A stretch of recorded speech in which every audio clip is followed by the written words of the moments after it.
यदि लाख कोशिश करने के बावजूद भी आपके बच्चों की शादी के लिए रिश्ता पक्का नहीं हो रहा है, शादी होने में बार बार अड़चनें आ रही हैं, तो ये वीडियो आपके लिए है। 6 जून 2025 इस दिन शुक्रवार है और निर्जला एकादशी है।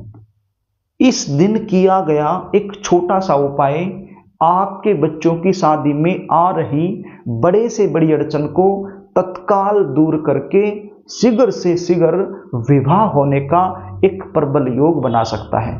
बिल्कुल सरल एवं आसान उपाय आपको बताने वाला हूं, इसको ध्यान से सुन लीजिए। ये उपाय यदि बच्चे खुद करना चाहें अपने लिए तो खुद भी कर सकते हैं, और यदि बच्चे खुद नहीं कर रहे हैं तो ऐसी सिचुएशन में बच्चों की जो माँ है, मैं उनको कहना चाहूँगा अपने बेटा या अपनी बेटी के शीघ्र विवाह होने के लिए ये उपाय निर्जला एकादशी के दिन अपने घर में जरूर करें। कई बार सिचुएशन क्या होती है, आपके बच्चों की शादी के लिए बहुत सारे रिश्ते आते हैं, बातें भी चलती हैं, लेकिन फाइनल तक नहीं पहुंच पाती हैं। देखने वाले आते होंगे, देखकर चले जा रहे हैं, लेकिन सामने से किसी भी प्रकार का पॉजिटिव रिप्लाई आपको मिल नहीं पा रहा होगा। या फिर ऐसा भी हो सकता है कि कुछ ऐसे रिश्ते आ रहे हैं जो आपके लेवल के नहीं हैं, तो आप अपनी तरफ से मना कर रहे हो।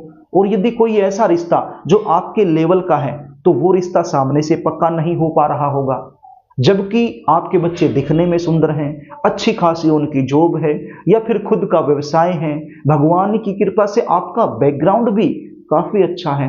इतना कुछ होने के बाद भी शादी में लगातार विलंब हो रहा है। इसका कारण क्या होता है? देखिए, कुछ बच्चे ऐसे होते हैं जिनके ऊपर पितृ दोष लगा होता है, जिसकी वजह से शादी में देरी बनी रहती है। कुछ बच्चे ऐसे होते हैं जिनके ऊपर नजर दोष हो जाता है, रिश्ता बांध दिया जाता है, तो उस वजह से शादी में लगातार देरी होती रहती है। और कुछ बच्चे ऐसे होते हैं जिनकी जन्म कुंडली में ग्रह और नक्षत्रों के कुछ खराब योग बन जाते हैं, जिसकी वजह से शादी में विलंब होता रहता है। तो आपके बच्चों के ऊपर चाहे किसी भी प्रकार का दोष क्यों न लगा हो, यदि आपने इस उपाय को कर दिया तो विश्वास मान के चलिए हर प्रकार का जो दोष है वो दूर हो जाएगा और जल्द से जल्द शादी होने का एक प्रबल योग बन जाएगा। उपाय बताऊं इससे पहले आपसे निवेदन करना चाहूंगा, यदि आप इस चैनल पर नए हैं और अभी तक आपने हमारे इस चैनल को सब्सक्राइब नहीं कर रखा है, तो मुझसे लगातार जुड़े रहने के लिए अभी इस चैनल को सब्सक्राइब कर लीजिए और बेल आइकन को भी प्रेस करके रखिए, ताकि हमारी आने वाली इसी प्रकार की नई वीडियो का नोटिफिकेशन आपको मिलता रहे और हमारे हर कार्यक्रम आप आसानी से देख पाए। प्रिय दर्शकों, 6 जून 2025 निर्जला एकादशी शुक्रवार का दिन है। जो उपाय बताने वाला हूं, ये उपाय आप सुबह के समय भी कर सकते हो, शाम के समय भी कर सकते हो। ये उपाय करने के लिए आपके घर में तुलसी माता का पौधा होना अनिवार्य है, क्योंकि ये उपाय तुलसी माता के पौधे के पास ही बैठकर करना है। नहा धो करके साफ सुथरे कपड़े पहनकर आप तुलसी माता के पौधे के पास बैठ जाइए, और कौन कौन सी सामग्री लेकर बैठ जाना है उसको आप नोट कर लीजिए। एक हल्दी की गांठ आप ले लीजिए, बिल्कुल साफ सुथरी हल्दी की गांठ होनी चाहिए। एक कटोरी के अंदर थोड़ी सी रोली डाल लीजिए, उसमें थोड़ा सा पानी डाल लीजिए, इसका घोल तैयार कर लीजिए, और एक शुद्ध देसी घी का दीपक आप तैयार कर लीजिए। दीपक आप मिट्टी का भी ले सकते हो, आटे का भी ले सकते हो, लेकिन उसके अंदर जो बत्ती होगी वो खड़ी बत्ती होगी, यानी गोल वाली बत्ती होगी। एक कलावा आपके पास होना चाहिए, मोली का धागा, ज्यादा बड़ा नहीं चाहिए, छोटा सा होगा तो भी चलेगा। तो ये चीजें लेकर जहां पर भी तुलसी माता का पौधा आपके घर में रखा है वहां पर आप बैठ जाइए, और यदि तुलसी माता का पौधा आपके घर में नहीं है तो फिर आप किसी मंदिर में जाके बैठ जाइए। यानी तुलसी माता के पौधे के पास आपने बैठना है, और सबसे पहले ये जो घी का दीपक मैंने बताया इसको आपने जला देना है। उसके बाद ये हल्दी की गांठ आपने लेनी है और रोली की सहायता से एक तिलक लगाना है हल्दी की गांठ पर, और मन में क्या बोलना है कि हे परमपिता परमेश्वर, हे विष्णु भगवान, हे तुलसी माता, मेरे बच्चे के ऊपर यदि किसी प्रकार का कोई भी नजर दोष लगा हुआ है, किसी भी प्रकार का कोई बंधन दोष लगा हुआ है, तो ये उपाय करने से वो तुरंत दूर हो जाए और जल्द से जल्द शादी होने का प्रबल योग बन जाए। इस प्रकार से आपने अपने मन ही मन में बोलना है और पहला तिलक आपने लगा देना है। उसके बाद दूसरा तिलक लगाना है। ध्यान दीजिए, ये तिलक कौन सी उंगली की सहायता आपने लगाना है? ये जो अनामिका उंगली है, रिंग फिंगर जिसको बोलते हैं, ये सबसे छोटी उंगली के पास वाली जो उंगली है, इसकी सहायता से आपने लगाना है।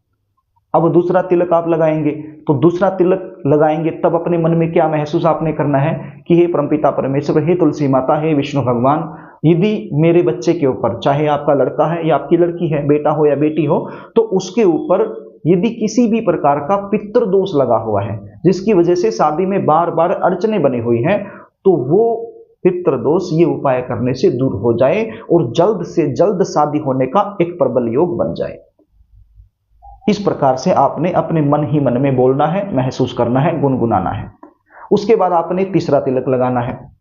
जब तीसरा तिलक आप लगा रहे हैं तो आपने क्या बोलना है कि हे परमपिता परमेश्वर, हे प्रभु, हे विष्णु भगवान, हे तुलसी माता, मेरा बेटा या मेरी बेटी की जन्म कुंडली में यदि किसी भी प्रकार का ग्रह दोष बना हुआ है, जिसकी वजह से शादी में लगातार विलंब हो रहा है, अड़चने आ रही हैं, तो ये उपाय करने से वो दोष दूर हो जाए और जल्द से जल्द शादी होने का एक प्रबल योग बन जाए। तो इस प्रकार से आपने अपने मन ही मन में बोलना है, महसूस करना है, गुनगुनाना है। 3 तिलक आपने लगा दिए। उसके बाद इस हल्दी की गांठ पर जो मोली का धागा है वो आपने लपेटना है। कितनी बार? 3 बार। कितनी बार लपेटना है? 3 बार इसको आप लपेट दीजिए। और उसके बाद तुलसी माता का जो पौधा यदि गमले में लगा है तो वहां से थोड़ी सी मिट्टी हटा लीजिए, और यदि आपने जमीन में लगा रखा है तो वहां से थोड़ी सी मिट्टी हटा लीजिए, और तुलसी माता के पौधे के नीचे यानी तुलसी माता के पौधे के पास आप इस हल्दी की गांठ को मिट्टी में दबा दीजिए, अपनी मनोकामना बोलते हुए, जल्दी शादी होने की कामना करते हुए। उसके बाद आपने एक मंत्र बोलना है। कितनी बार बोलना है? 108 बार। मंत्र क्या है? ओम नमो भगवते वासुदेवाय।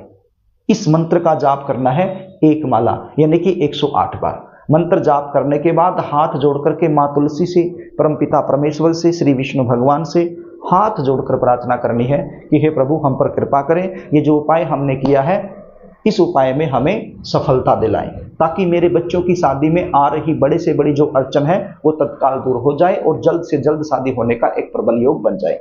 तो इस प्रकार से आपने प्रार्थना कर लेनी है। तो ये छोटा सा उपाय है, बिल्कुल सरल है, अपने घर में ही करना है, कहीं बाहर जाने का कोई झंझट नहीं है, कोई बहुत बड़ा खर्चा भी इस उपाय में नहीं आएगा, लेकिन फायदा इतना हो जाएगा जितना आपने सोचा नहीं होगा। तो ये उपाय आप जरूर कीजिए। यदि आप अपने बच्चों की जन्म कुंडली का विश्लेषण मुझसे करवाना चाहते हैं, शादी कब होगी, कौन से साल में होगी, कौन से महीने में होगी, कैसे परिवार में होगी, शादी के बाद का जीवन कैसा रहने वाला है, कौन सी दिशा में शादी होने की संभावना बन रही है, या फिर इसके अलावा कोई भी समस्या आपके जीवन में चल रही है, उसका समाधान आप मुझसे लेना चाहते हैं, तो स्क्रीन पर दिए गए व्हाट्सएप नंबर के जरिए आप मुझसे संपर्क कर सकते हो। प्रिय दर्शकों, यदि कार्यक्रम आपको अच्छा लगे तो इस वीडियो को लाइक जरूर कर देना, इसको शेयर भी कर देना, ताकि किसी जरूरतमंद के पास ये वीडियो पहुंच जाए और आप दुआ के पात्र बन जाएं। और कमेंट बॉक्स में जय तुलसी माता जरूर लिख देना। आज के लिए बस इतना ही, आगे फिर मिलेंगे, तब तक के लिए नमस्कार।